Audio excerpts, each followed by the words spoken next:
What happens when one of Hollywood's most respected actors walks onto a morning show set expecting a normal interview, only to be blindsided by a host who crosses every line imaginable? In just 43 seconds, Lara Spencer would go from smiling television personality to the most hated woman in America.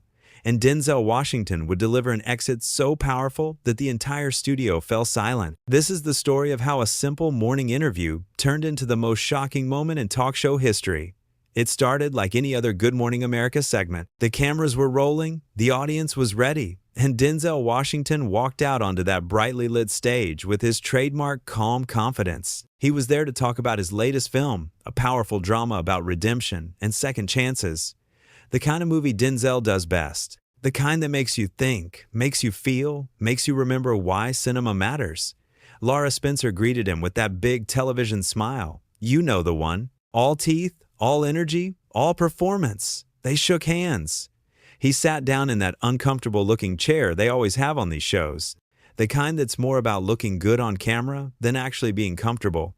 Denzel, welcome back to Good Morning America, Lara said, her voice bright and chirpy in that morning television way. Thank you for having me, Denzel replied, settling into his seat with that easy grace he carries everywhere. The first few questions seemed normal enough. She asked about the film. He answered thoughtfully, the way he always does, giving real answers instead of the usual promotional nonsense most actors serve up. He talked about the character's journey. He talked about working with the director. He talked about why this story mattered to him. But then something shifted. You could almost feel it in the air.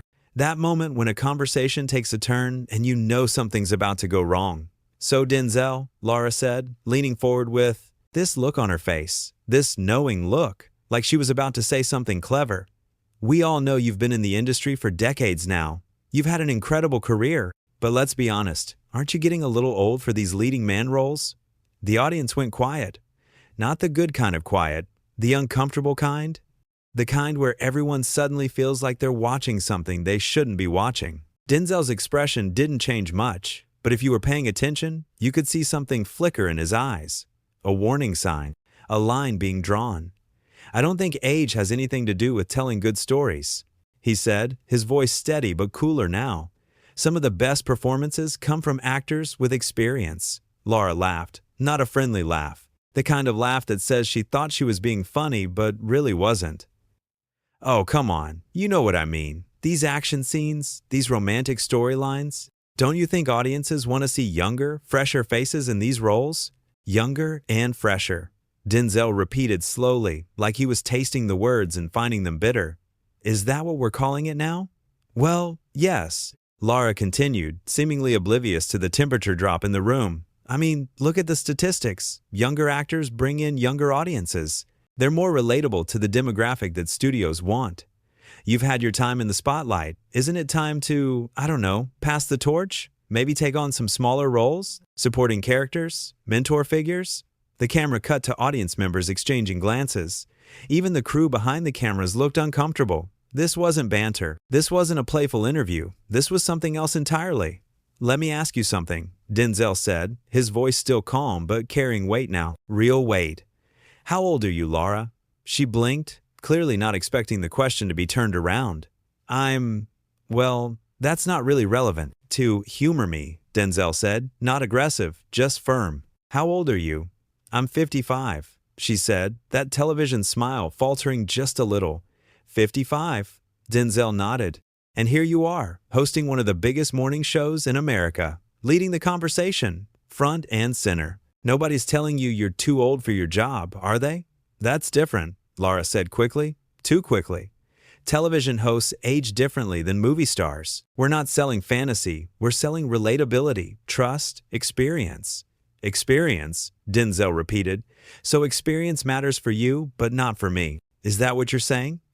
What I'm saying is that Hollywood has always been about youth and beauty, Lara pressed on. And this is where things really started to spiral. And let's face it, Denzel, you're not getting any younger. The wrinkles, the gray hair. Audiences want to escape into movies, and it's hard to escape when you're watching someone who reminds them of their aging parents. The gasp from the audience was audible this time. Several people actually said, "Oh no," out loud. One of the cameramen visibly cringed. Even Lara's co-hosts, sitting off to the side, looked like they wanted to disappear. But Denzel just sat there, still, quiet, letting her words hang in the air like smoke, letting everyone hear exactly what she'd just said. "They're aging parents," he finally said. "That's how you see me. That's how you think audiences see me. I'm just being honest."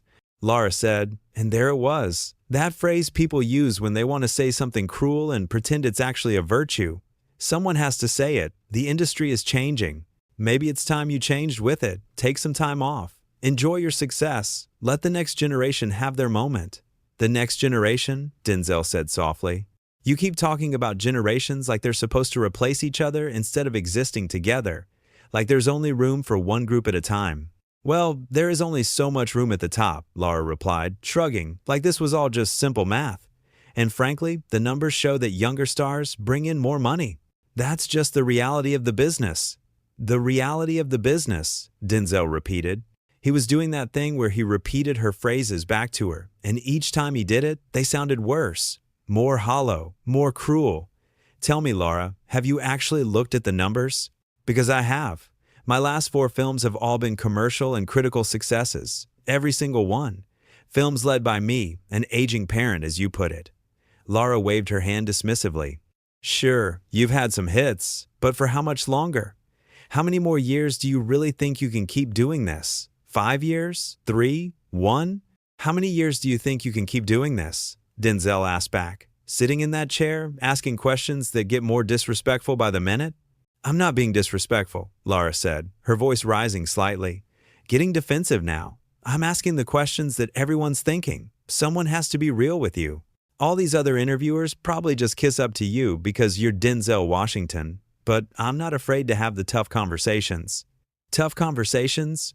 Denzel said, and now there was something dangerous in his calm, like the stillness before a storm.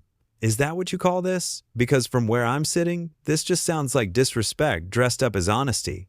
"Oh, please." Lara scoffed, actually scoffed, on camera.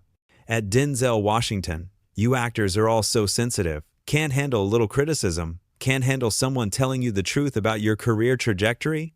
"My career trajectory," Denzel said slowly, "the career that includes 2 Oscars, the career that spans 4 decades, the career that includes some of the most memorable performances in cinema history. That trajectory? Past accomplishments don't guarantee future success." Lara shot back.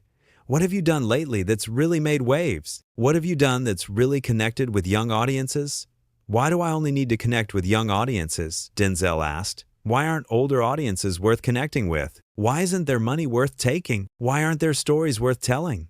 "Because young audiences are the future," Lara said, like she was explaining something obvious to a child. "They're the ones who go to movies multiple times. They're the ones who drive box office numbers. They're the ones who matter to studios. They're the ones who matter," Denzel repeated quietly. "So everyone else doesn't matter. Everyone over a certain age just, what, doesn't count anymore?" "That's not what I said," Lara protested, but her voice had that defensive edge people get when they know they've said exactly that. "It's exactly what you said," Denzel replied. "You've spent this entire interview telling me I'm too old, I'm not relevant, I should step aside, audiences don't want to see me, all because of my age, all because I've got some gray hair and some lines on my face that come from actually living life."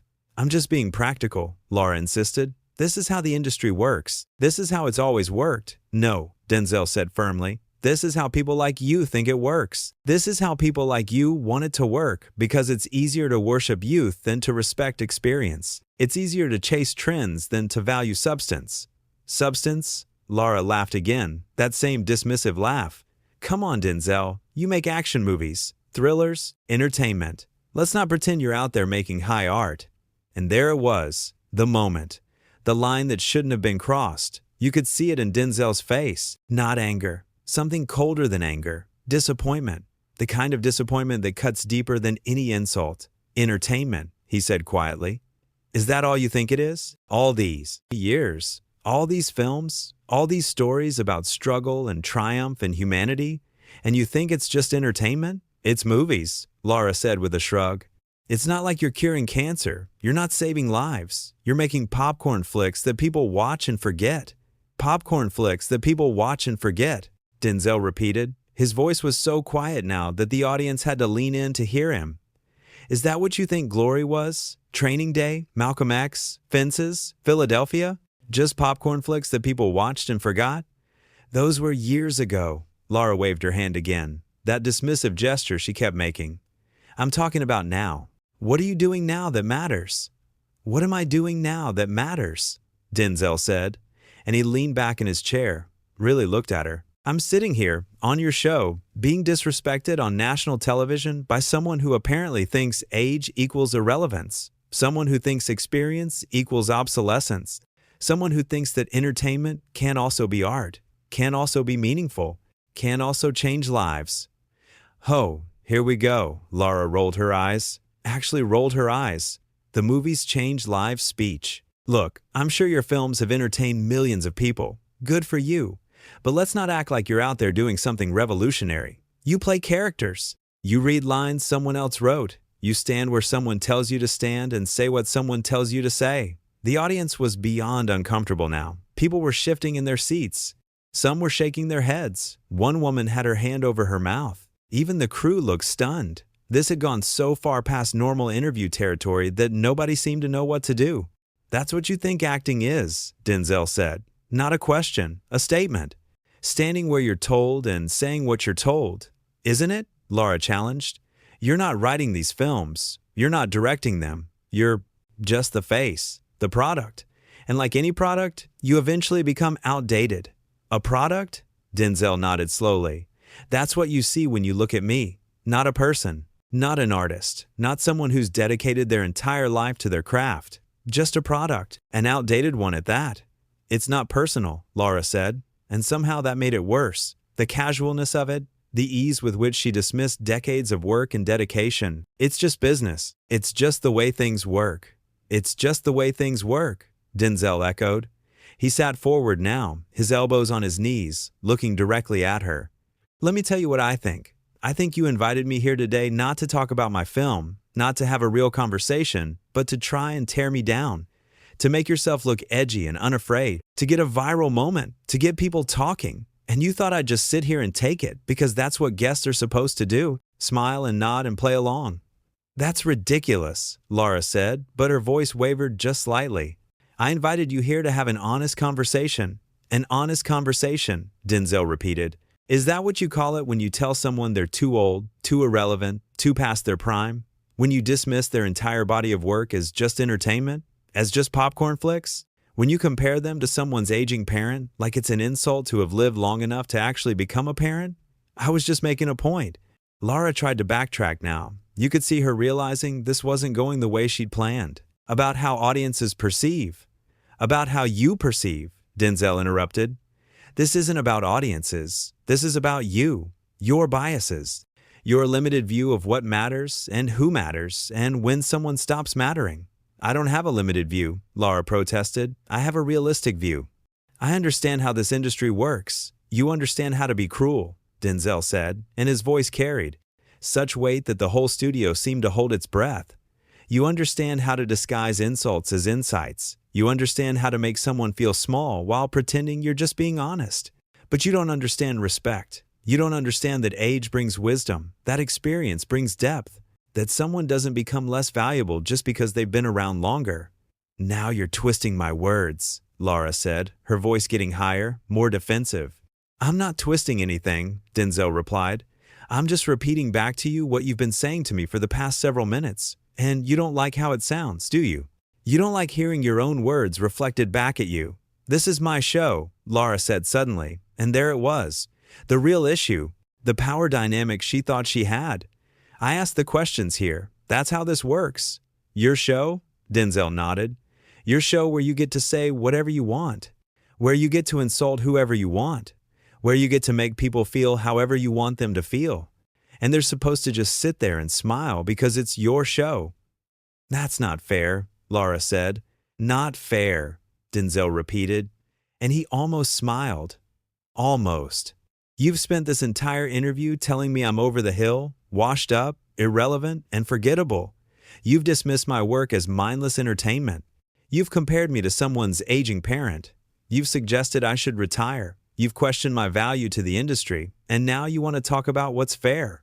You're being oversensitive, Lara tried. You're taking this all too personally. How else should I take it? Denzel asked. When someone spends 20 minutes telling you you don't matter anymore, how exactly are you supposed to take that? I never said you don't matter, Lara backtracked. I said your time as a leading man might be coming to an end. That's different. Is it? Denzel asked. Because from where I'm sitting, they sound exactly the same. Look, Lara said, trying a different approach now, trying to sound reasonable. I'm just trying to have a frank discussion about ageism in Hollywood. Ageism in Hollywood, Denzel said, and now he did smile, but it wasn't a happy smile. It was the smile of someone who's just heard something so absurd they don't know whether to laugh or walk away. You're trying to have a discussion about ageism by being ageist. You're trying to talk about discrimination by discriminating. Do you hear yourself? That's not what I'm doing, Lara protested. That's exactly what you're doing, Denzel said. And the worst part? You don't even see it. You think you're being brave. You think you're asking the tough questions. But really, you're just being cruel. And you're using your platform, your power, to do it. I have every right to ask these questions, Lara said, her voice rising again. And I have every right not to answer them, Denzel replied calmly. I have every right to stand up and walk away from someone who's treating me with such blatant disrespect. So that's it? Lara challenged. You're going to run away because you can't handle a tough interview? Run away? Denzel repeated softly. He stood up slowly from his chair, the microphone pack clipped to his belt, the whole studio watching. No, Lara, I'm not running away. I'm choosing to remove myself from a situation where I'm not being treated with basic human dignity. There's a difference. You signed up for this interview, Lara said, standing to now. You agreed to come on this show. I agreed to talk about my film, Denzel said, his voice still calm, still measured. I agreed to have a conversation. I didn't agree to be insulted. I didn't agree to have my life's work dismissed. I didn't agree to be made to feel like I'm past my expiration date. If you walk off this set, everyone's going to know, Lara said, and there was something almost threatening in her voice. This is live, television, everyone's watching. Good, Denzel said simply. Let them watch. Let them see what happens when someone finally says enough. When someone finally refuses to just sit there and take it because it's expected, because it's polite, because it's what you're supposed to do. You're making a huge mistake, Lara warned. This is going to follow you. No, Denzel said, reaching up to unclip his microphone. This is going to follow you. Because when people watch this back, when they really listen to what you've been saying, they're going to hear it for what it is. Disrespect, cruelty. A host who thought she could tear down a guest and get away with it because she's the one with the power in this situation. I have been nothing but professional, Lara insisted, but her voice cracked just slightly. Professional, Denzel said, handing his microphone to a nearby crew member who looked like he didn't know whether to take it or not. Is that what we're calling it? Where do you think you're going? Lara demanded as Denzel started to walk toward the edge of the set. He stopped, turned back to look at her. The camera's still rolling, the audience completely silent, everyone waiting to see what would happen next. I'm going somewhere where people understand that respect isn't something you lose just because you get older, Denzel said. I'm going somewhere where experience is valued instead of dismissed. I'm going somewhere where I'm treated like a human being instead of a product with an expiration date. This is unprofessional, Lara said, but her voice sounded smaller now, less certain. You can't just walk off a live broadcast. Watch me, Denzel said simply. Think about your reputation, Lara tried one more time. Think about how this looks. I am thinking about my reputation, Denzel replied. I'm thinking that I'd rather be known as the man who walked away from disrespect than the man who sat there and accepted it. I'm thinking that I'd rather stand up for myself than make your job easier. I'm thinking that sometimes the most professional thing you can do is refuse to participate in something that's unprofessional. You're overreacting, Lara said, but there was desperation in her voice now. The realization that this was really happening, that he was really leaving, that this interview had gone completely off the rails and there was no saving it. Overreacting, Denzel repeated one last time. He looked at her for a long moment. Then he looked at the camera. Then he looked at the audience, who were watching him with expressions ranging from shock to understanding to outright support. I want to say something to everyone watching, Denzel said, addressing the camera directly now. If someone treats you the way I've been treated here today, you don't have to accept it. You don't have to sit there and smile. You don't have to pretend it's okay. You don't have to make excuses for people who are being cruel. You have the right to stand up. You have the right to walk away. You have the right to say this is not acceptable. Then he turned and walked off the set. Just walked, calm, dignified, his head held high, not rushing, not dramatic. Just a man who'd decided he'd had enough and was doing something about it. The camera stayed on Lara, standing there alone on the set, her mouth opening and closing like she wanted to say something but couldn't find the words. The audience sat frozen. The crew didn't move. Nobody knew what to do. How do you recover from something like this? How do you move on when one of the biggest stars in the world has just walked off your show because of how you treated him? For 43 seconds, there was just silence. Complete silence. The kind of silence that's louder than any words. The kind of silence that speaks volumes. The kind of silence that says everything that needs to be said. Lara stood there, looking at the empty chair where Denzel had been sitting, looking at the spot where he'd walked off, looking anywhere but at the cameras that were still recording every second of her humiliation. Because that's what it was now. Not a gotcha moment, not a viral interview, not the edgy conversation she'd apparently been going for, just humiliation. The complete and total realization that she'd pushed too far, said too much, crossed too many lines, and Denzel Washington was gone, out of the studio, away from the cameras, away from the woman who'd spent 20 minutes trying to make him feel small and had instead shown everyone exactly who she really was. He walked out of that building with the same dignity he'd walked in with, the same grace, the same quiet power that's made him one of the most respected actors in the world. Because that's the thing about real power, real respect, real dignity. You can't take it away from someone just by being cruel to them. You can't diminish someone just by trying to tear them down. All you do is show your own character, your own values, your own truth. And on that morning, in that studio, with those cameras rolling, everyone saw the truth. They saw a host who thought she could use her platform to humiliate a guest. They saw an actor who refused to accept that treatment. They saw what happens when someone finally says enough, when someone finally draws a line, when someone finally chooses self-respect over politeness. What happens when Hollywood royalty meets morning television entitlement? In just 43 seconds of silence, the entire world got its answer. Not through words, not through explanations, not through arguments or debates or discussions, through action, through choice, through one man deciding that some things matter more than playing nice for the cameras.